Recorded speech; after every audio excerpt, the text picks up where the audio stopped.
go. Sweetness. Carlos Reyes. How you doing today, my brother? Thank you for coming on, man. No, thanks for having me, man. I'm doing better than I deserve, dude. And always appreciate of you reaching out and setting this up, man. Yeah, no, it was fun, man. I've been following you for a while, and the reason I wanted to bring you on is there's a couple of reasons. One, I like your Instagram. I think it's hilarious. And two, there's also like this component of where you're teaching kids with special needs. And I kind of want to go over that in a little bit. But before we go there, let's start with how you got into doing jiu-jitsu. It's a or martial arts. I think everybody's story is funny how they get into jiu-jitsu. Yeah. Because I was in a very dark point of my life. I was about 25, 26. I was playing in bands. So you got in your 20s. I started jiu-jitsu when I was 26. I'm 35 now. Almost 36. Yeah. And I remember the exact bar where it was brought up to me. It was brought to you up in a bar. In a bar, yeah. Because my best friend came in, and I won't forget, we were playing at Churchill's, R.I.P., because I don't think it's there anymore. No, it's not. They stopped. Great bar. And you know who spoke about that, not to interrupt you? The guy from Seoul was also mentioning, like, he based his gym, his CrossFit gym off like a tattoo shops and Churchill's and stuff like that. Dude, it's a Miami staple. It was iconic.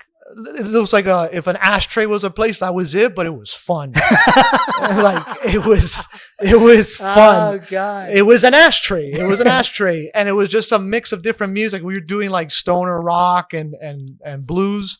And then you had a screamo band and then like a speed metal death band. Yeah. But I remember it being brought up during a break. I was outside smoking a cigarette and my best friend's like, my bad, I'm late. I was just training. I was like, training what? Yeah. He's like, jiu-jitsu. And I was like, well, what is that? That sounds like a breed of dog. It kind of does. And he goes, no, man, it's like samurai things and you don't feel pain. He'd been doing it for 3 months. Yeah. He's like, you don't feel pain and this and that. I was like, oh, and he starts explaining it to me. I was like, oh, it sounds a little gay. And then that's a good initial reaction. If you've never seen but it. I remember I was in front of Churchill's. He brought it up. He badgered me for the next month and a half to go and try it out. And then one day he calls me up and he goes, I bought mats. And I was like, you bought mats? He's like, yeah, like these like weird, like plasticky mats. He goes like, come over. I had wrestled in high school. Oh, okay.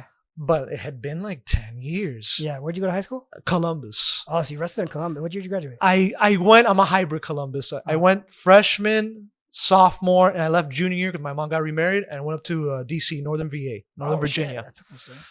So I never wrestled in Columbus. I wasn't good enough to make it. I wasn't athletic enough, but I loved wrestling and I loved seeing it. So when he told me I got these mats, I was like, all right, dude, I wrestled like 10 years ago. Are you sure? And he's like, yeah. So I show up to his house. He lays down the mats and he's like, all right, just high five me and bump my fist. And I was like, okay. And he's like, and when that's done, we're going to go just wrestle. I love how he taught you like kind of the introduction, like the introduction of like, we have to bump hands. Like, this is what I was taught. And it's just the culture. And it was just like, all right, I don't understand any of this stuff. And then, so an hour later, I am sweating like R. Kelly at a children's playground. I feel my heart up to here. Boom. I remember going outside. We were at his parents' house. We went outside. He had a hammock. Yeah. And I'm sitting in the hammock and I'm seeing Jesus with every breath. I'm like, and I started throwing up. Yeah. And I was like, wow, that was intense. Right. Okay, I'll go check this out again. Yeah, that initial reaction that you had, like to feeling that way, and then deciding to go train, is pretty rare, man. 'Cause a lot of people will be like, "Oh, no, fuck that." I think it's needed somewhat, in the approach, what we can talk about later. But yeah, like not everybody's like that. Right. You have to be a little crazy, and I'm not athletic. I'm not strong. I'm not like a Billy Badass. Something in me just said, we got to go check this out. Right. So I got with my buddy Rudy, and he was like, "Yeah, I trained with this guy off of Bird, and I forgot where the first location was with Laz." And he's like, "Oh, small monkey man." I was he is a small dude. He's a small, which are the best people to learn from because they can't rely on strength or size. I actually took a class with Laz when he was teaching at Carlson Gracie in the headquarters. Uh-huh. He was doing like the midday classes. Mm-hmm.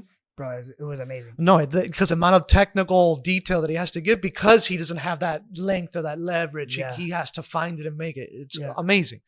So I get into class and they're like, all right, put this on, which looked like pajamas. And I was like, oh man, I started getting cringy because I remember my Taekwondo days and karate. I was like, oh no, oh, roundhouse. The flashback. I don't remember the poops. Choppers in the back.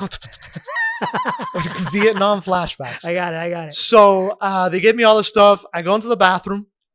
I come out and I'm like, I'm ready. And then I remember this guy was a white belt this time. Now he's a black belt. We call him Pops. His name's Alex, big guy. He goes, hey kid, your pants are on backwards. And I had the string behind me instead of in front. I was like, I'll be right back. And I was like in the bathroom in a ball crying. Yeah. So I get out and we warm up. They show the technique. Pretty interested. And then at the end, he's like, all right, now we're going to spar. I was like, okay. Last time you were going to spar? Yeah, first day. First day. No, you didn't care. He's rough around the edges, but it was good because that for me worked. And Yeah. then he goes, all right, you over here. He's like, Carlito, go with Kellen. I was like, Kellen sounds like a girl's name. Oh, a girl. And then she's like, yeah, she's a little blue belt over there. I Yeah. have no idea what the belts are. Right. And so I show up and Kellen, I'm 5'10". At the time, like I was a little fat hippie. Like I was in a very dark time of my life. Wait, you went from little fat hippie to tall black belt. I mean, not little, like little in the sense of like I guess I was just a little overweight. Yeah. I looked skinny. I was skinny, Right. but I had a little pancita. Yeah. Little gut. Yeah. And I wasn't athletic. And I was in a very dark time because a couple weeks prior to showing up, I had lived out of my car. Oh. I had a job. I was doing music, but I was given an ultimatum by my father, and I chose what I chose. And Yeah. I was paying the price for that. Right. I was having a great time, but I was in a dark place. Yeah. I had actually gotten a DUI Yeah. weeks prior.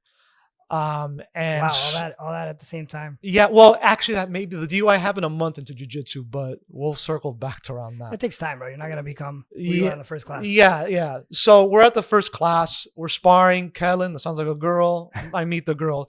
She's about maybe 5'2", 110 pounds, soaking wet. Yeah. And I told her, I'm like, what do I do with you? She's like, just try to pin me, try to wrestle me. I go, Okay. are you sure? Yeah. I'm a big guy. I'm a And big guy. she's like, yeah, just go. And it was a 5-minute roll. And after the 5 minutes, I had been tapped out. I counted around 7 to 8, 9 times. Wow, almost one per minute. Again, sweating like R. Kelly at Children's Playground, like dying, almost vomited again. And after I caught my breath, she was just there looking at me nice and polite. Yeah. And I was like, is it possible to get this power? Yeah. Because I was like, if you can do this to me, I thought I could fight. Yeah. Like I want to get into this. That's interesting. A lot of people think that they can fight, but they don't. You know what I mean? There was a study that came out years ago, and it's like the average person is negative 10,000% ready for a fight. Really? It's horrible, yeah. And you can see it with the new students that come in when you grab them a certain way and they freeze. And we're in a controlled environment. Right. Like I'm not going to tell you I'm going to grab your back. Right. This happens spontaneously on the street. If evil shows up, it shows up in many forms in different times. That's true. People usually freeze. Yeah. And there's hitting involved. So you freeze. But I thought like I could fight. I thought I could. I mean, you build up this image in your mind and it's very demoralizing and vulnerable to understand that you're the weakest one in the room. Mm-hmm. You just got throttled by a woman half your size. Mm-hmm. What is life? Like, Right. what? Everything's a lie. And that's where I went head first, and I've never stopped. I fell in love with it. I fell in love with it because it was an outlet too. It was something that filled a void that I was using drugs and alcohol to fill that gap in my soul. So a month into doing that, I was having a great time. I wasn't out of the party phase yet. It was coming in increments, but I got hit with that DUI. Yeah. I was like dropping off a date somewhere. No one got hurt. I was just speeding a little bit too fast. Yeah. And then I remember going to TGK and like sitting down with all these guys. And I had been doing jiu-jitsu for a month. I was like, the only thing that I had is I looked like a Hell's Angel biker. I had a beard down to here, I had long hair, and I was just like looking around, no one messing with me. And I remember being in that jail cell, like when they take you in there, you're going to cell block D. Right. Sit down for this presentation. It's a big screen up on top, and you're sitting down, and the first slide that shows up is an anti-rape policy. That if in the case in this situation, there's a button in your cell and you press it and you have, it could take the officers 2 minutes to show up.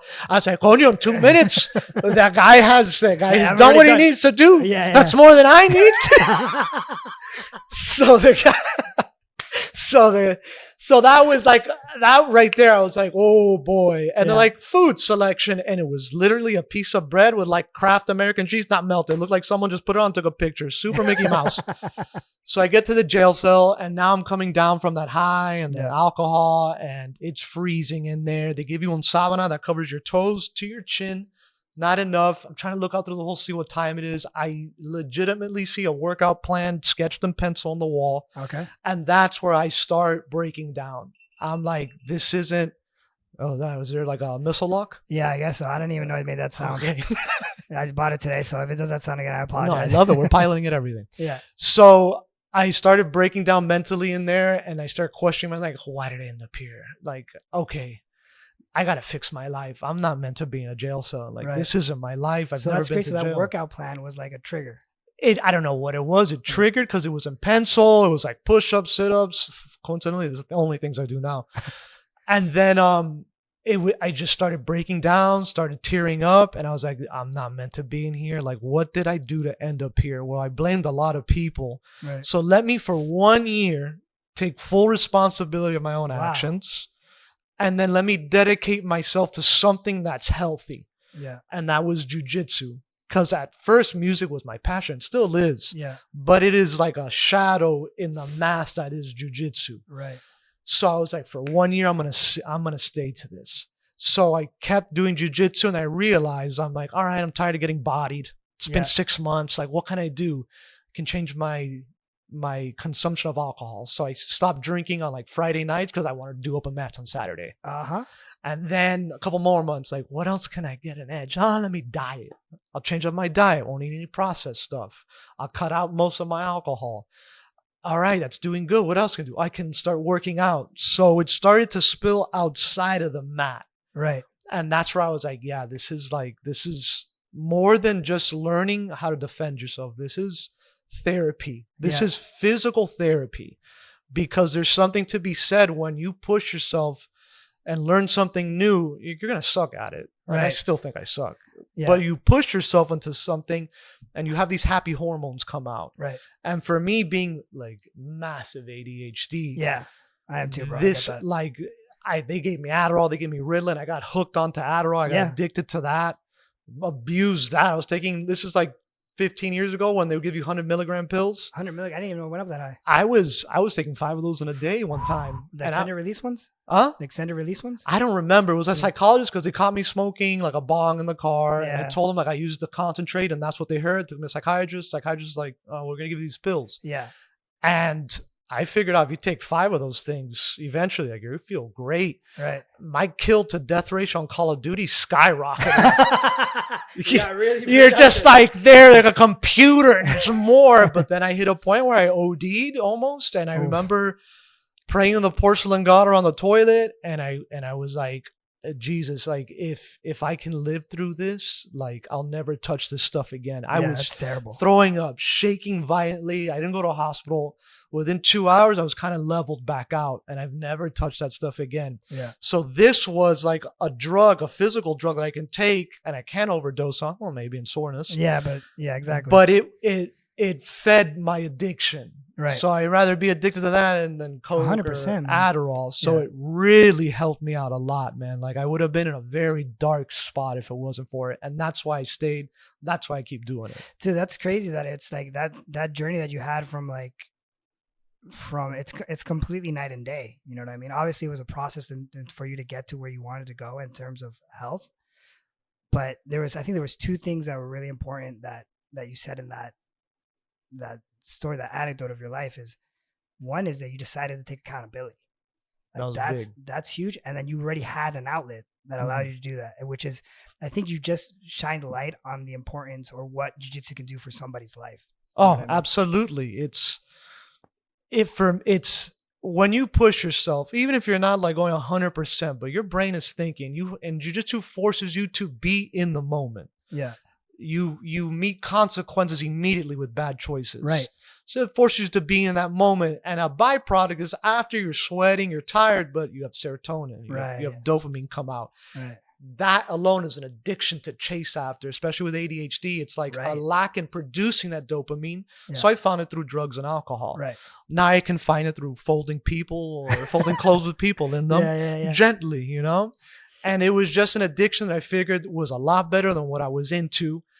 I started because I wanted to learn how to defend myself as well. I mean, I was bullied. So there was like, you know how like jiu-jitsu can kind of be viewed into like the sport element and this the self-defense element. So did you pay more focus on that, like the self-defense curriculum that they have, like the Gracies have or whatever, you know, that has? That's a great question. Did you kind of focus on that first and then decide to develop the fun part, which I consider the fun part? Yeah, sport. Right? Yeah. So when I got in, I didn't know what to expect. I just know that this is a way to defend yourself. Right. So I was kind of thrown into chaos, and that's how I was raised. And then I became a black belt, and then I realized that I know nothing. And then you kind of crazy how that works, huh? It's full circle. I haven't got a black belt, but I'm a brown belt, but I'm already thinking like, dude, I don't know. You don't know anything. Like I know that I know nothing. Right, exactly. I know that I know nothing. I think that was Aristotle or Plato, somebody along those lines. Yeah, it was the Stoics. Yeah. And you kind of start again. So I got into it for the self-defense.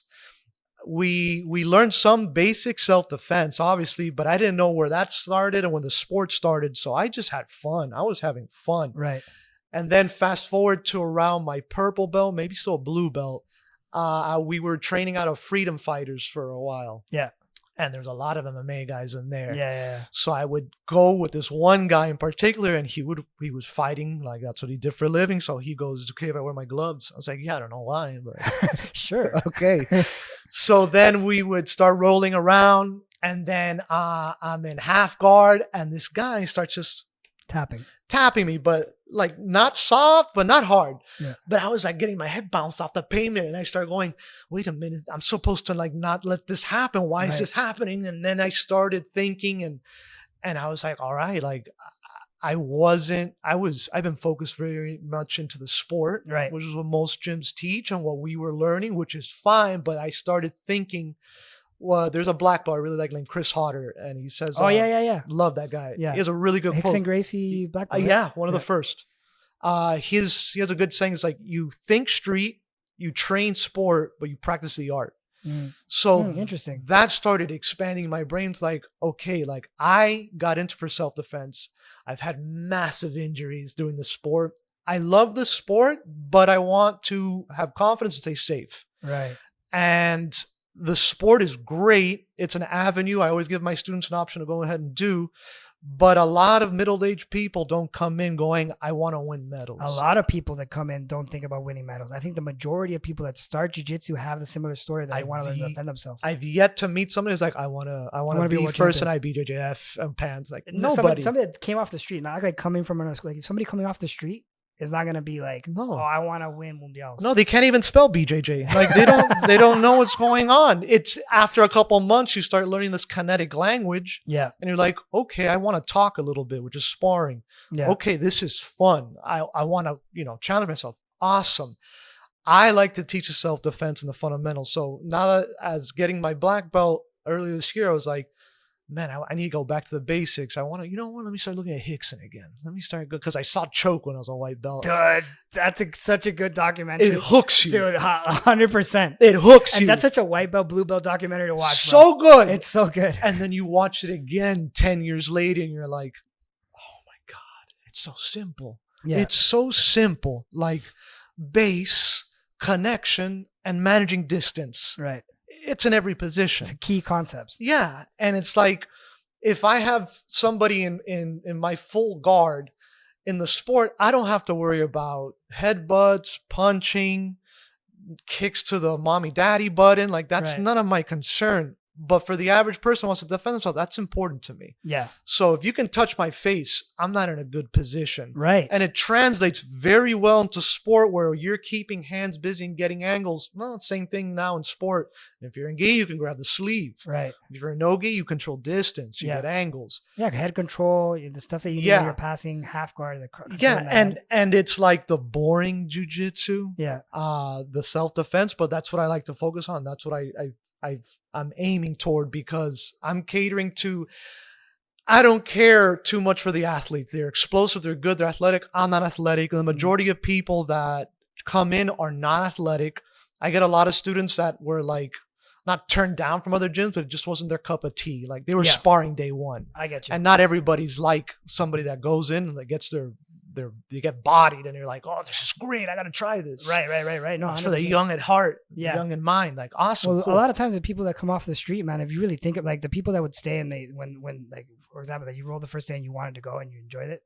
But the reality is the people that come in off the street on a daily basis, they're kind of insecure, intimidated already. You know what I mean? Super intimidating. So like taking that approach to like allow the person to get the essence of jiu-jitsu of why they came in and supplying that to them and giving that to them is very important. You know what I mean? If they want to be world champions, they want to, like, not saying that you're not offering that, but there's gyms that go hard the first day. No, yeah, exactly. Like, and they're good gyms. They have a good curriculum for that. I want to focus on the mother of three that is not athletic, but I'm going to teach her how to throw somebody and hit them with the earth. Like, it's not, if you have to be more athletic, stronger, more flexible to do something, and that's not the art of jiu-jitsu, because it was made first and foremost for self-defense. That's good. For the smaller person to have an equalizer against a bigger opponent. Right. So if I have to do all these 50-50s and you say, like, I'm not that athletic, and someone walking off the street is not going to care for that. Right. Because if you try maybe doing that in the street, I'm just berimbolo on the street, I'm going to stomp you in the mouth. Right. You're also going to scratch the shit out of your back. Yeah. And I'm going to just elbow you in the face. Like, that's how we get out of it. Like, so how did you change the curriculum then? Like, because I mean, at least in my experience training in the area in Miami, that there's a lot of sports focused. It's very sports focused. So I'm assuming that there had to be some sort of adjustment in your curriculum in the way that you teach and what you teach. Yeah. So how did you decide to do that? So Laos, with his blessing, allowed me to pick up a lot of classes for him and start teaching. Oh, cool, so cool, then cool, I started like getting really into not just like techniques, but teaching, proper way to teach. And then I started doing I found Craig Souders with his ecological training, which is like situational sparring pretty much. Yeah, it's like expansive. It's like, I'm not. He puts a lot of fancy words in it, but it's like fighting and jiu-jitsu is not as complicated as people want it to be. It's like, it's pretty simple. Yeah. It's pretty simple. But I like the way he was teaching. And so with the ecological. Yeah, with the ecological. I agree with that approach. I would make games and stuff. I started getting more into games and I'm like, all right, how am I looking at this? I started asking myself better questions. I'm new. I walk in. I want to learn how to fight. What's the main thing we do when we fight? We start on your feet. Okay, that's a good reference point. Mm-hmm. I don't know if you have read it. I do, but I don't go on it that much. Okay, look up fight porn. Okay. It's amazing. It's not what it sounds like. It's just fight videos from around the world every day, every hour, live. Right. And the majority of fights, you see people throwing these big haymakers. Mm-hmm. I'm like, all right. So what is fighting? Controlling and managing distance to manage damage. Right. So I'm either all the way out, all the way in. Yep. And if I can get you on the ground, I'm cheating. Which is what jiu-jitsu is. Yeah. I want to cheat. I want to be effective and efficient. So I started going, all right, I have to worry about punching. So I started asking my professor. I started talking to other coaches, other more skilled people than I am, looking up videos. And I started making the curriculum around that.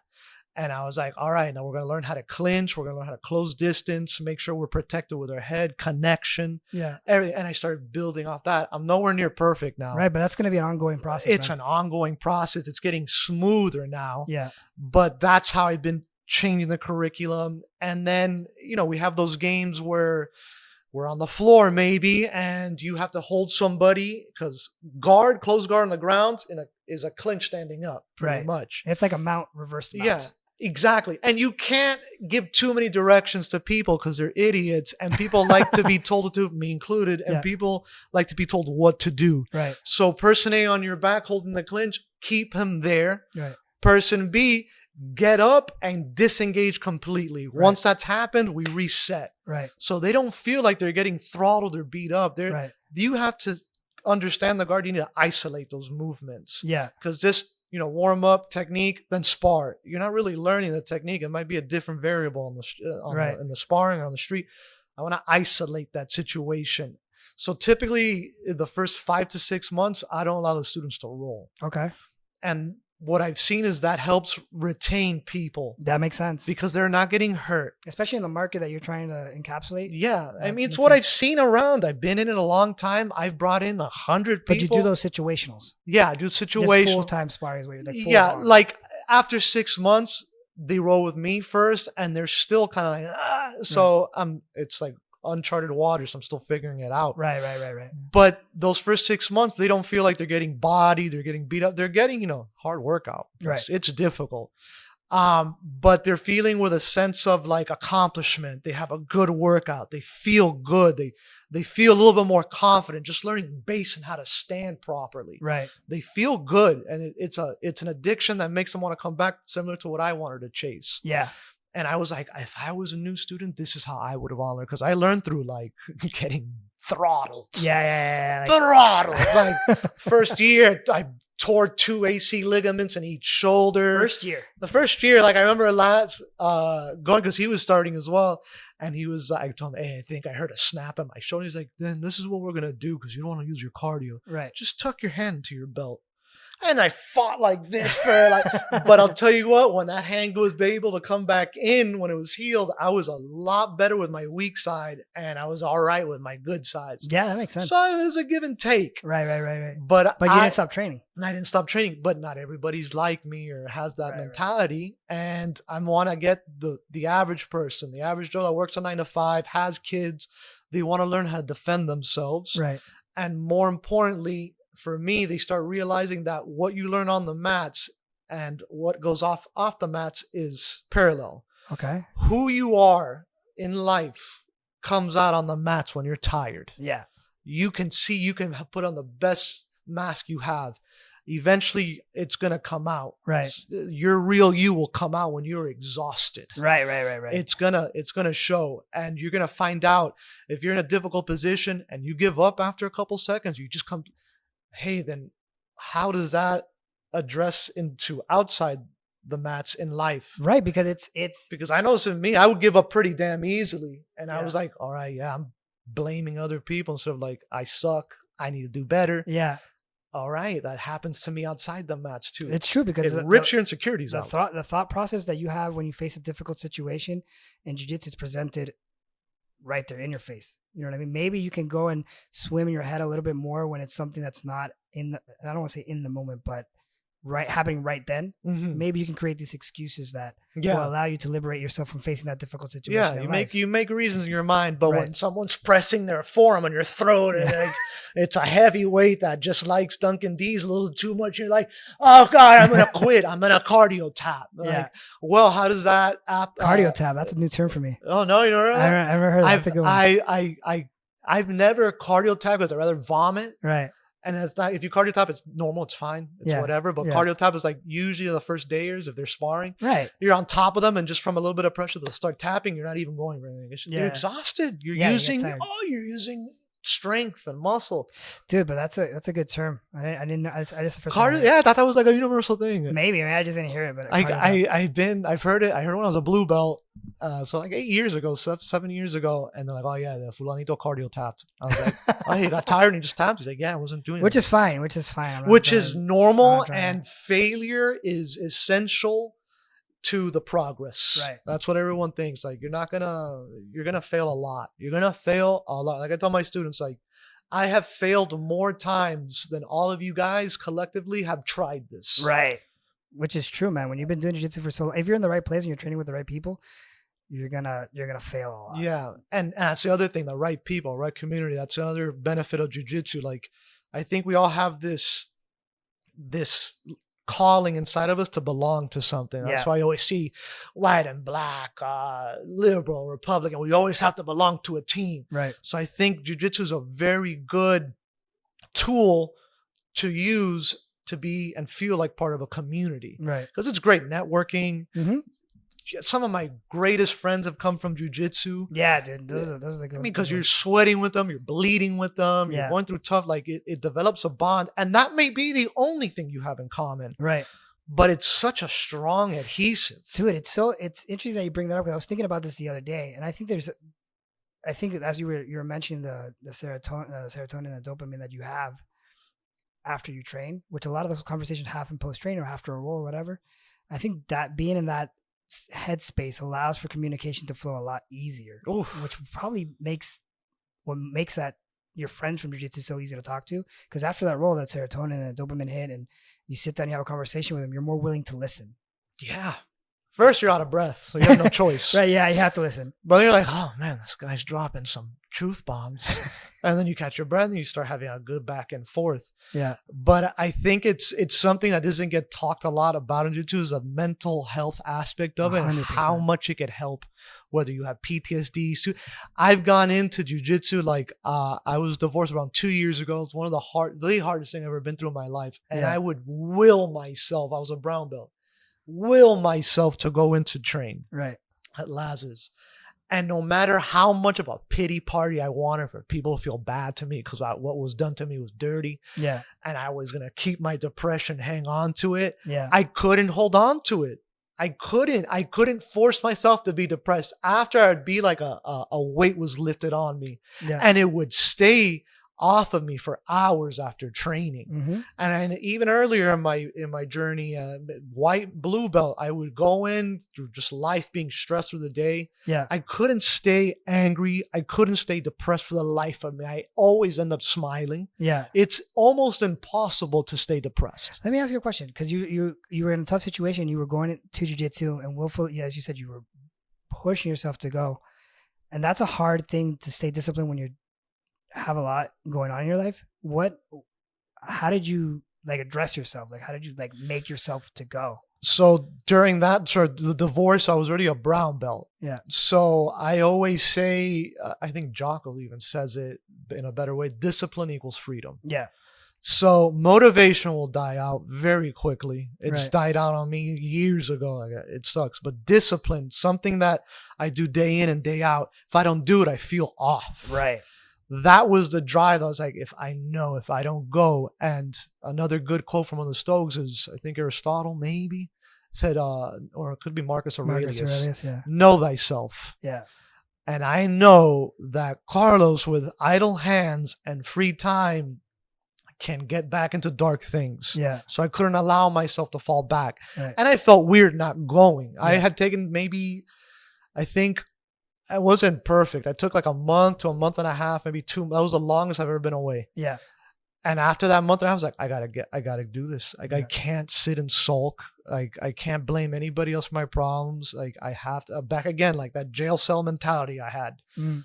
I got to do better. I can't blame anybody but myself for the situation, regardless of what happened. I have to. It takes 2 to tango. Yeah. So even though it looks like I was done dirty, I had a part to play in there as well. Right. So I had to take that responsibility. And I was like, I need this outlet. And I went. And after the first session back, after 2 months, I was like, I feel great. I need this. Do you think there's a way that you can channel that sense of discipline onto, because obviously there's a sense of self that you have to channel that discipline, but is there a way that you think that you can kind of channel that into your students? How would you kind of emphasize the importance of what is discipline and when it comes to anything in life, but in particularly in jiu-jitsu? Good question. So what I would say, and what I've told some of them that have had expressed things to me, you want to have in your mind a vision of how you see yourself, the best possible version, or at least as close as you can. And you want to pursue that relentlessly, because in your mind, that's what you're going to create. That's what would make me happy, that I would be happier. So for instance, I can only start with the end. Yeah. So in my mind, as a white belt, addicted to this art. And I was like, I'm in this. I was like, I want to look a certain way. I want to carry myself with a certain confidence. And I want to be, in my head, I was like, I want to be aesthetically pleasing physically and civil mentally. Right. Like confidence, be able to take on anything. And that's the Carlos Reyes I had in my head. The Carlos Reyes I had in my head was in very good shape. Yeah. He's toned, he's cut, he shows confidence, not just through talking, but my body posture. Right. So I had to change things in order to get there relentlessly. So if I found myself like maybe drinking too much more than I should, I'm like, all right, this is going to give me a little beer gut. I drank my carbs, which means I can't eat my carbs. Like I have to stay disciplined because motivation dies. Yeah. But does. the discipline to pursue what I have in my head and how I want to be, because you know, everyone says, oh, jiu-jitsu can get a little bit expensive, and especially if you have to drive to a long place. Well, being sick's very expensive. Yeah. You know, that's true. Being sick mentally and physically is very expensive. It's more expensive and it's debilitating to your soul. So I tell my students to have that picture of what they would want to be, something that if you had children and they looked up to you, what would you want them to see? Yeah, keep that on their mind. And pursue that relentlessly. Yeah. Because to get there, you're going to have to stumble. You're going to have to cut your teeth on some things. You're going to be tested physically, obviously. Right. But it's actually mental. Just process through that filter of physicality. The mind will give up long before the body does. And you got to push through that little bit of a barrier. So that's what I essentially tell my students, like, have that picture of yourself of where you see yourself in a year, 5 years and 10 years. And are you even close to that? And what can you do to get closer to that? Right. A lot of it's just cutting out stuff. You don't have to do anything different. If you're super overweight, okay, start with walking around the block for a while. Man. Just do that, like crawl. Stop eating chips. Start with that. Start with the sodas. That's like, I didn't cut out like now for the past 5 years, all I eat is like meat, fruit, and honey. Right. Wasn't always like that. I was like, all right, let me cut out chips. Let me cut out processed food. You did it step by step. I did it step by step. Which is probably better than trying to conquer Rome in a day. Experiments. It was experiments. Like 5 years ago, I was like, oh, I heard this carnivore diet. Let me try that carnivore diet. I did for 2 months straight, 60 days. And I felt great. I had no gas. Yeah. It was the first time in my life I never had any gas, burning, no pails, nada. And I was like, all right, I feel good. I look cut. Let me add in the healthy food, broccoli. Got bloated, started like just crop dusting people as I was walking. So I was like, all right, something's up here. You're just being a criminal, bro. Just fucking up public. God forbid one of the heavy eights like just hip toss me. We're like, okay, we're going to have to take a 5-minute break here. I'm not sure if that was dry or not. It's an experiment with my body. And then I figured out, you know, I'm really good with, I have my red meat, but if I couple it with fruit, some honey and raw dairy, I feel fantastic. And that's what I've been on. Now, I'm not like an angel or perfect. Right. I go by the 80-20 rule. Okay. So like Monday through Friday, my body's a little holy temple. Yeah. But Friday night, Sunday evening, frat house. We're having pizzas. There's beer. But it's everything in moderation. Yeah. You don't have to be perfect. You just have to be overwhelming majority of the time on point. So 80% of the time.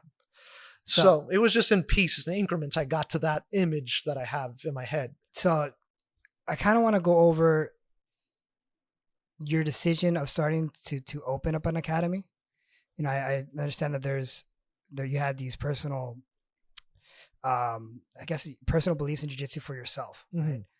But when you decide to open up an academy, that means that you believe so much in that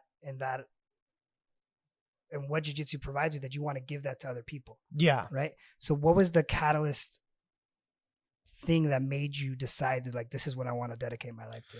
So giving this to other people, because teaching, you could be great at jiu-jitsu on the mats, but teaching is another concept that is completely, and I don't think a lot of people think about that. Like, you could be good at jiu-jitsu. You can be an amazing competitor and you just win golds at everything, but like you're a crayon eating barbarian when it comes to explaining. Right, exactly. So I guess my question is just to make it simpler. So what was that kind of decision for you to say, this is what I want to provide to people? This is what I want to dedicate my life to? And did you think you had to take a step to learn how to teach? Like, what was that like? So Did it come easy? you got Did good questions today, dude. You got good What, you ones. watched the other ones and you're like, I've been watching. I've been guy's an studying. idiot. Like, oh, I'll be all right. Wow, we went to stoicism now. dude, I prepped for you. I prepped hard. That's what you get. Okay, you made me scrape the I internet like to find it. you. You prep Okay, for me. I prep for you. We're I had to good. scrape the internet just to find your last name. That's what you get. So Big Brother can't keep tabs on me. So I knew I was going to do this for life. Probably the first month of doing jiu-jitsu. I was like, Really? I like this. You just didn't know it was going to be a I'm a academy. masochist. I like getting bodied and throttled by men, women, some younger children that were 14 that were just monsters at the time. Yeah.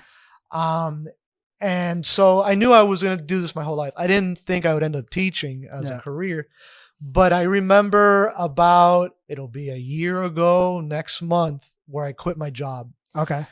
But leading up to that, I remember, there's two things I say in my life that helped me, that saved my life. First, again, I'm going to get fun of for this, but I don't really give a hoot.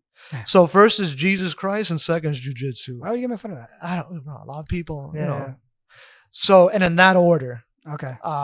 So I was doing a lot of praying and I was like, God, I need a sign. If I'm to open up my own academy, I'm going to need you to like help a brother Give me out. come on, just Like, give me a little. give me a sign. Give me a sign. Yeah. Yeah, Yeah. anything. I Yeah. was literally hands and knees praying. I was getting over the divorce as well. So I was in turmoil. Yeah. It's And also funny how that turmoil, at least in my opinion, Thank God for the turmoil. it drives you to that Thank God. looking for God and stuff like If that. it wasn't for the divorce, I wouldn't have my own place. I look at it as a blessing now, Right. but there was moments where I got deep, I got dark. Right. I won't go into too much detail, but I was dark. Okay. So I'm asking for signs and I'm getting them little by little. I have a nice cushy office job in downtown. I was working at a company called Kaseya. Dude, you know, I used to work in that building. The Wells Fargo building? Yeah, I used to work in that building. When? I changed jobs, but last year. I left last October. I was there up until October last year. Then. Dude, that's crazy. I was in that building because they would have like little events on the floor. I would go and munch and take all that stuff. I'm like, oh, it's just for the bank. I'm like, no, I am the bank. I identify as a bank. So your move. You figure it out, bro. Which 2023 at the time. Yeah. So I was praying for a lot of signs. I got a lot of signs, but it was very hard to move because I was getting paid the most I've ever gotten paid in my life. Had a steady schedule. Was able to go train even though it was in Casaquimbamba to go from downtown to 114th and Kendall. Yeah.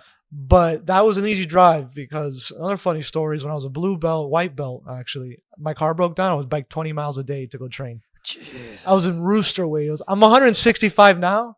I was 133.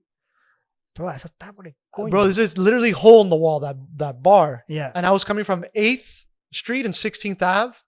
And I would bike to the Metro in Vizcaya, take the Metro to 88th, and then bike my happy butt all the way to that hole in the wall bar right around the warehouses there. Yeah. So it came out to 20 miles to and fro. So I was doing 100 miles a week. I was dying. Yeah, I was. But did you trained at Lads? I was training with Lads. Okay, well, that was in Miami. Oh, this was by like Miami-Dade Kendall campus, past that one point before we had Freedom Fighters. Right. But I was so addicted because of my addictive percent. I would ride bike in the rain, hurricane weather. I didn't care. Yeah. So I was going off topic. No, that's okay. Cause I have ADHD too, and I interrupted you. Dude, thank God we're there. I gotta get him back on track at some point. I don't know, but thank God you're there. So, nice cushy job. Was driving, training, teaching a little bit, but not too much. And then I went up to Labs and I was like, hey, I think I want to quit my job and just teach full time. And he goes, don't do that. And I was like, okay, let me think about it. And then I went home. I started praying more. It's getting more signs. Yeah. But I was like, it's not it's not big enough. Like the signs aren't big enough to leave this cushy Right. office job. And I was like I was number one on the team for sales. I was doing really good. Yeah, you have a personality for sales for No sure. reason to leave. My family thought I was insane, but that's also when I was on the right track. So I remember one night I really got on my knees and I was crying. Like I need a sign. I need you to physically, audibly give me a sign. Yeah, like dude, I it's know tough. I have to go on faith, but man, I need an audible sign to tell you that this is the right thing to do. Because I don't want. Is this me out of desperation because I hate working Right. a 9 to 5? Right. Or is this a God-given idea that this is my purpose? Right. Which can be confusing at some point. Like if it's just Out of that you don't like desperation. the situation and that you're creating this, or is it that's something that's really like kind of becoming the calling? Kind of like jiu-jitsu. Am I desperate? Because if I just bust out of here, I am setting myself up for some failure. Right. Right. I need to make sure my frame's there, my base is right. Right. Am I closer? Am I far? What's going on? Where are the hands? Yeah. So I started thinking like that outside of life, funny enough. And I started writing down a list of things I like, things I don't like, things I'm good at, things I'm not good at. And then I found a common denominator in them. And I was like, all right, I love helping people. I love being physical. I love teaching because I like history and that stuff. And what encompasses all these things? I'm like, man, it's jiu-jitsu. This is it. Okay. But I still need like an audible. Right. So I remember I went to class the next night and I was, finishing up the class. I was walking down in my car and one of my friends goes, hey, help me move this box out of my truck. And I was like, yeah, sure. So I walk downstairs, I go to the truck, open the trunk. I'm like, where do you want it? And they go, put it into your car. It's yours. It's a gift for you. And I was like, what? What is it? Open it up. So I take out my knife. I open it up and I start taking out like the puzzle mats. And then this person looks at me and goes, if you need a sign, here it is. No fucking way. I'm like, I swear, like I'm fighting. And you back. had never mentioned it to him? No, never mentioned to them. I was just like, they had an That's idea, wild. maybe. Yeah. Because I was like asking questions to Laz a lot and people around me, but not the night before. Like, I need an audible sign. I get you. And then when she said, you need a sign, here it is. I was in tears. I was crying and I gave her a hug and I'm like getting teary a little bit now, but I was like, okay, I'm going to do this. The next morning I showed up to work, gave my 2 weeks notice and I was like, I'm going to do this. And I was like, I'm very passionate about it because it helped me so many ways. Right. So if I can help somebody else, especially in that mental aspect that, you don't have to resort to things outside of your body to fill in that void. Like, yeah, Musashi said that. Musashi said, don't look for anything outside of you. Yeah, it's all in you. Right. And you just have to kind of like, it's the hero's journey.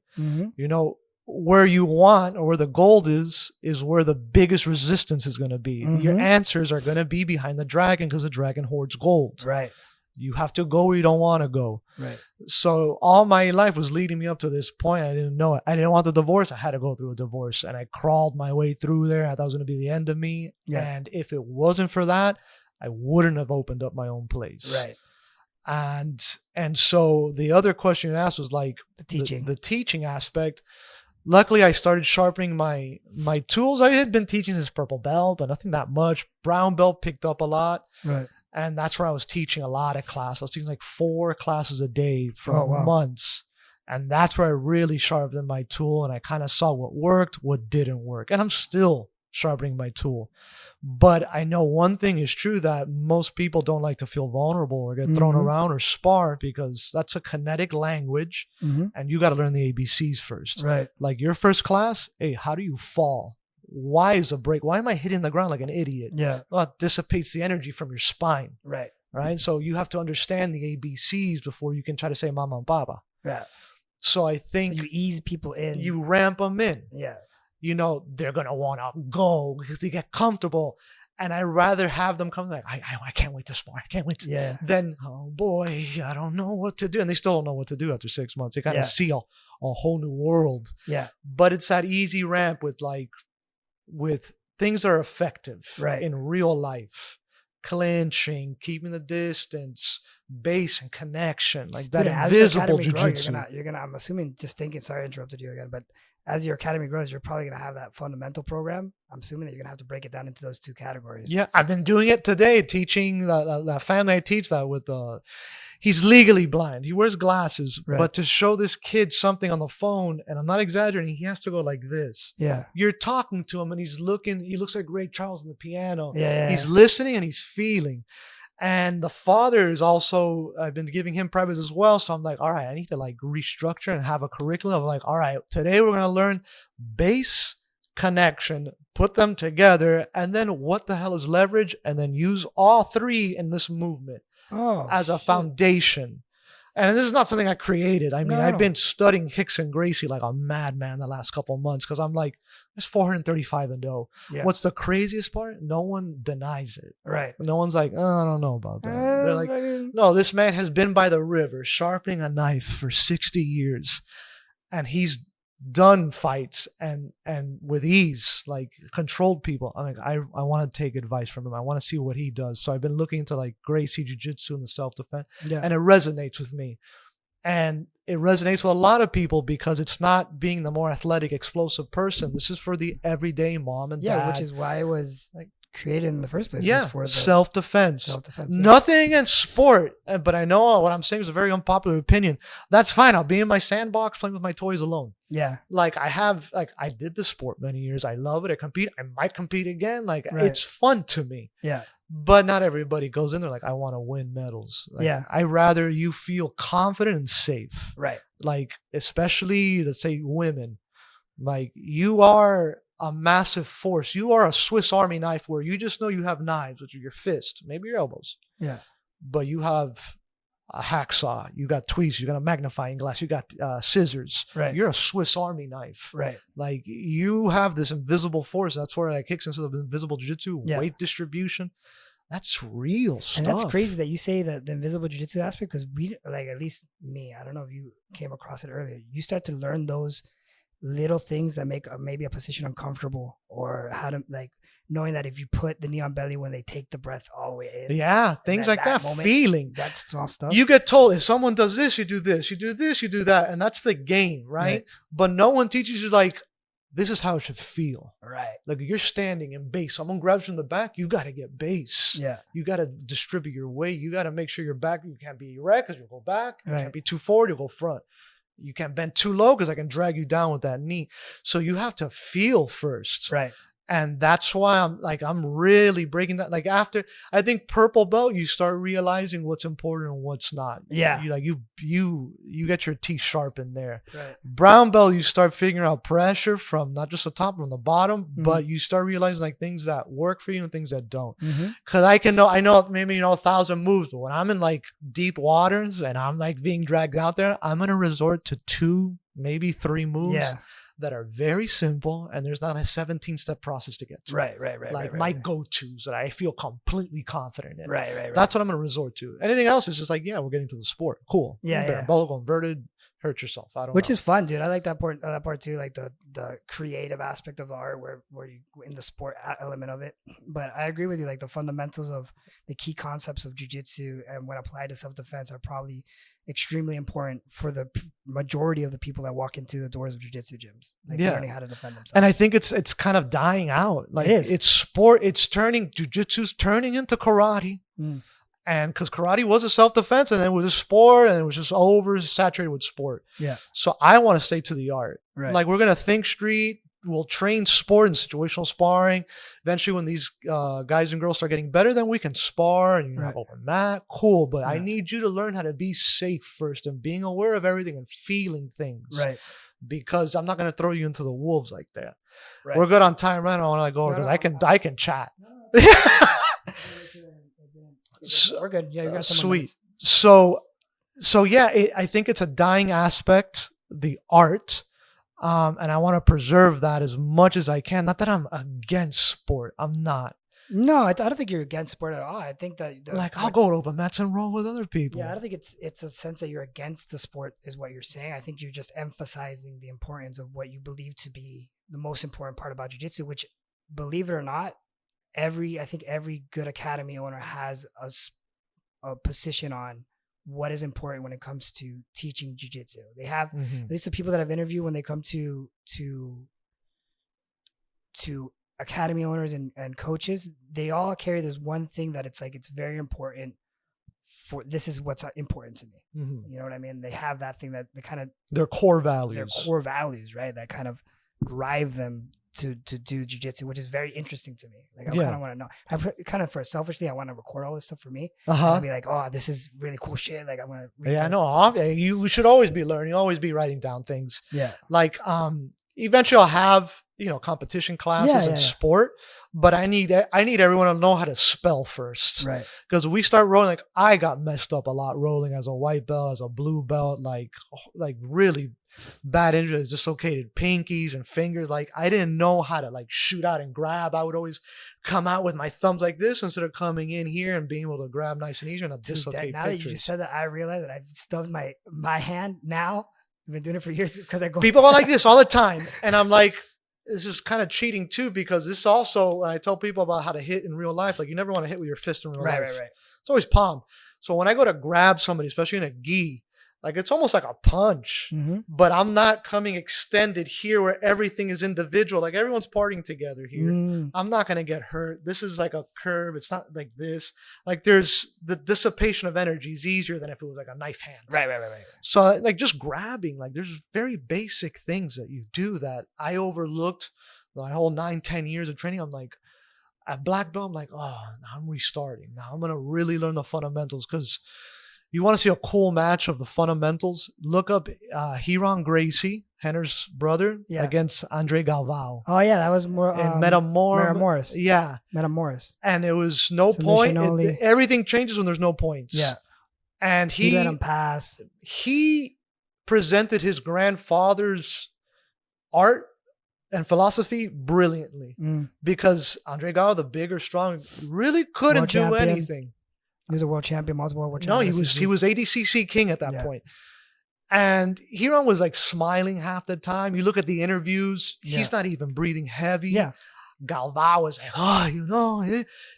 gassed. Right. I would have liked to see what happened with no time limit. Right. Yeah, that's a good point. That was kind of their key thing, the Gracies, when they were saying was the no time survive. Limit. Right. Survive. That's all it is. Right. And I saw that as a white belt, or maybe a blue belt, and I was like, this is boring. I was angry at Hiron. You're not doing anything. Dude, but you know what? I was too when I saw it. I would think I was a blue belt too. When I saw it, I was. I don't know if you've seen it lately. Watch it again. I haven't seen it and you can appreciate it now, because now we know technique, leverage, and the philosophies, or somewhat. I'm like, man, okay, yeah, it's not about winning, getting them out. This guy survived. That guy was gassed out. I was done, cooked. Time ran out. But Hiron was fine. Right. Even on his gi pants, it said keepitplayful.com. Yeah. That's what I think it should be. That's where Splendid Savage Jiu-Jitsu. It's some of my favorite things in life are contrast. My favorite bands of all time, Led Zeppelin. Doesn't make sense. A Led Zeppelin doesn't float. But that is a good band. Yeah, it's a fantastic band. My father drilled that when we were growing up. They got their name because some guy was like, "You're gonna be as popular or as helpful as a Led Zeppelin." It was to make fun of them, and they're like, "Really? Oh, I didn't know that. That's a great name, Led Zeppelin. That's cool. Yeah, you're gonna be as successful as a Led Zeppelin, meaning they're gonna fall. They're not gonna do it." Another good band from the '60s, Iron Butterfly. They sing God and the Vita. Yeah. So that's my whole mentality, is night and day. I was a very dark place, and now compared to where I was, I'm light. So that makes sense. The Splendid Savage. Splendid Savage, a violent hippie. Dude, and it works good for jiu-jitsu too. That name. That's all it is. Splendid Savage. Because I'm usually smiling when I'm rolling, even if I'm getting bodied up. Yeah. I'm having such a good time because I'm usually smiling, because I'm like, I messed up. Dude, and the logo is sick. Again, a 13-year-old boy made this. Awesome. On Fiverr. It was fantastic. No, but it's a great. I love. This is from the podcast day, so I don't have the pipe anymore. It'd be good. Family friendly. Okay, well, it's the similar logo, which is without the. It just take the pipe out and replace podcast with jiu-jitsu, and we're right there. Yeah. Okay. I was like, let me take the pipe out because I want to be family friendly. Yeah. And I'm like, oh, I don't know, because then like people might take that the wrong way. Yeah. So I took it out, and it was just but it encompasses my ideology of like, you want to be nice until it's time not to be. Right. And I don't have to be, like pounding my chest or physically upset in a competition or a fight. Like I want to be calm, cool, and collected. Right. Because if I'm angry in a fight, I have two enemies. I have myself and I have the guy or girl in front of me. Yeah. And I think that comes from The Art of War, Sun Tzu. Like, That's a good book. Like if you're gonna go out for vengeance, make sure you bury two holes, one for you and one for the guy you're gonna kill. Yeah. In the end, it hurts. So I want my students to be confident and be powerful. I want them to be splendid, happy. But also when it's time to go, you have to be a violent hippie. Yeah, it sounds like you're building a really good community. Oh, I love behind that philosophy is like, it's a happy place. You're gonna learn some cool shit. I'm gonna teach you how to defend yourself and be aggressive when you need to be. But in the meantime, let's have fun. Yeah, we're gonna have fun. We're listen to some salsa when we dance, because a lot of the movements on our feet is a lot of salsa movement. And if you just teach them with like, you look like a papa sin sal, they don't get it. Being Miami, I'm like, all right, you want to move your hips out this way, and they start doing it. It's playful. They're getting the movement down. Right. We're building a reflex. Mm-hmm. We'll refine and sculpt it later, but I need you to understand the movement and what it does. And I appreciate people that come to teaching and they want to really take an essence of how they can teach things better to their students. Like I gravitate towards teachers and instructors they teach that way, that they want to teach in a way they're taking outside elements to help people process information a little bit better. Yeah. And they're constantly learning not only the art of jiu-jitsu, which is also always evolving, but also they're teaching methodologies. Yeah. You know what I mean? Those two things, I think, because there's people that, let's be honest, they're great athletes or whatever. They teach a technique. This is the technique and do it. Yeah. There's no like detail in it. Because they learned through that chaos, through sparring and the technique. Right. Like they haven't taken time to go, okay, what causes this arm to break? What caused me to get into this position? Right. What did I need to do? And I get frustrated with myself when I can't explain that. So it makes me double down on my own explanation and articulating, because I think in jiu-jitsu specifically, like everything is context. Because if I just show you a full guard and you want to learn self-defense, I'm like, how the hell is that going to help me in a fight? Right. How am I going to end up there? Yeah. But if I go, you get tackled, we end up on the back like that. Okay. Now I got, because there was times I brought friends in that I was super ecstatic for them to learn jiu-jitsu too. And I was a blue belt. And that day we're learning berimbolos. And he's like, what's stopping me from kicking you in the mouth? I go, nothing, but you can't do that because it's illegal in the sport. I got you. It's illegal in the sport. And like, yeah, but how is this helping me out there? Right. I'm like, well, you wouldn't do that out there. And he was like, but this is self-defense. I'm like, oh yeah, I guess. Right. So I have to come up with ways to explain that, the sport and the actual self-defense aspect, which I focus on a lot. But I hate it when I explain something and then they're looking at you like this. And it's something very simple, because I hate it when I was explaining something. I was like, what do you mean just don't get into a triangle? How do you avoid a triangle? Like, just don't get into one. I was like, I don't know. Well, so they got into it somehow. There's a space in there somewhere. How can I do? So I'm always evolving on how I present it and the context and the manner I do it. Because if you're just like, all right, put the right, like John Danaher, mátame. Like I love those are him. tough to go through. I've watched 8 hours of his stuff. Yeah. Like I was a stint for like 8 hours a week, and I need cafecito. I need a shot. I need to do a bump on like a rail. And I was like, oh, but he is a genius. Yeah. But he just overcomplicates everything. I'm like, okay, so essentially put your foot here and just back off. All right. Yeah, cool. but you know, the people that are really technical that I know that study tape, like one of them is Steven, and he tells me, dude, I just go in, I look for the key concepts. Yes. Keep it simple. And then you can't sit down and watch the whole thing. Like I watch it, but I just try to find the key core concepts that he's trying to teach. Like if you look at jiu-jitsu in the sense of a phone book, it's that thick. Yeah. And then you have competitions, just a chapter of it. But what's the common denominator of the self-defense, the sport jiu-jitsu, and just jiu-jitsu, all the pages, there's core values. Right? You have controlling distance, you have base and connection and leverage. That's involved in everything. Right. So I try to focus on those key concepts and keep it stupid simple, like I'm talking to a 5-year-old. Yeah, it's the best way to do it. And because if you spar, like I remember sparring with like CrossFit dudes when I was a blue belt and they're like 100 pounds and I was intimidated, but I'm like, oh my God, they feel like children. Yeah, it's working. When I kind of realized like how leverage and energy moves and works, I kind of got this. Yeah. So if I can translate that easily and articulate it, I think the progression into the sport will be better. That makes sense. And you either like the sport or you like the self-defense, doesn't matter. I think the sport is doing a great job in the sense of bringing eyes onto the art. Which is important. Like CGI, at first I was like, oh God, it's poisoning. I'm like the punk rock I feel of jiu-jitsu, like self-defense, man. Yeah. No one likes it. Like a hipster or something. But then I started thinking about it. One of my students, by Joletme, sends me like Craig Jones all the time. Yeah. His name's Alex. If he's watching, he's a pain in my butt. But he sends me Craig Jones. And then after a little bit, I was like, you know what? This is good because that guy, until he joined me, had no idea what jiu-jitsu was. And now he's enthusiastic about it. And he enjoys watching the sport as well. Yeah. Well, I take that away from him and why hate that aspect when it's bringing eyes onto not just my gym, but everybody's gym around here benefits from it. Like everybody can eat. There's like 1 million, 2 million people in Miami. Mentality is there's like 2 million people in this city alone. Jiu-jitsu, there's more people that have done jiu-jitsu and stopped than are currently doing jiu-jitsu. Well, that's true. Like think about that. Yeah, that's true. There's like, let's say in the Palmetto Bay area I'm opening up, there's like 150,000 people. Maybe 150, 200 do jiu-jitsu. I don't know. It's a very small fraction. So there's mouths for everybody. So it brings a light to everything, to the art, which I can't hate. No, just thinking about it that way, the thing isn't fighting over the people that are already doing jiu-jitsu. It's increasing the demand for it. Yeah. If maybe one day I'll have a black belt, he wants to open up his own school. Like, I'm going to be like, yeah. A, it's my lineage right there. Yeah. Awesome. And B, like, there's plenty of mouths to go on here. Like, I have 500 students. The population of this area is 200,000. Okay, I haven't even scraped a percentage of it. Right. So, then we can work, collaborate, like grow this because everybody can eat.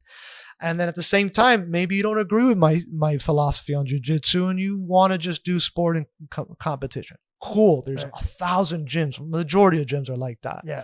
But you want to learn how to defend yourself and not get your pretty face touched and like watch out for kicks to the mommy daddy butt and elbows. Like this is what jiu-jitsu was made for. Right. You don't have to be bigger in order to do anything to anybody. You just have to understand concepts. Right. The invisible jiu-jitsu, which I made fun of a lot. And after I experienced it with some black belts I rolled in the past that were black belts under Hicks, and I was like, or had trained under black belts from Hicks, and I was like, yeah, this is completely different because they're shifting their weight. Yeah. And I'm like, oh, yeah. What? They're doing the simple moves. And they're relaxed. Yeah. It's all, if you look at Hickson's fights, he's like, what's the laziest way I can win a fight without getting hit? Right. And it's Hickson. It's Hicks. Great. Hodger is another one. And even Gordon. All three of those, the one common denominator. Immaculate at the understanding of fundamental and basics. Hickson, Hodger, and Gordon Ryan. Yeah, that's great. Well, man, we're finishing up here. So is there anything that you want to say, promote? Anything that you want to get out there? You open up a school in the Palmetto Bay area. So hopefully, because the government's such a good friend, like hopefully I'll be in the place at end of October, just waiting for some permits. Oh, okay. But anybody watching this can pretty much go to splendidsavagejujitsu.com and teach privates too. I teach privates. You can. Best way is either DM me on Instagram. My handle is very easy: Splendid Savage Jiu-Jitsu, and I'm pretty receptive and I'm really quick with my DMs. Yeah. But more importantly, I kind of want to just say, like, if anybody out there is like struggling mentally, you're looking for a reason to keep going forward, like try out jiu-jitsu, find a gym. It doesn't have to be mine. Yeah. I mean, you're right here in Kendall, you have Carlson Gracie HQ. If you're in Kendall on 100 and 114th, you have my professor Laz on Miami Jiu-Jitsu team. You have ground game there. Like find your tribe. Get in there and you can't do it alone. Yeah. you're going to have people that are going to be able to relate to you in more ways than one. And I think it's a great outlet, especially for therapy mentally, which is so avoided, specifically with men. Yeah. We're not allowed to cry, No, or that's talk about true. feelings. Dude, I agree with you. Especially So yeah. get in there and find jiu-jitsu. Like, Yeah, try it out. Give it a try. give it a try. Hit me up and I'll give you a good school to go check out too. Yeah. Or a private. We'll go in and we'll teach you how to fold clothes with people in there. And if you really want to focus on self-defense, I think it's fair to say that.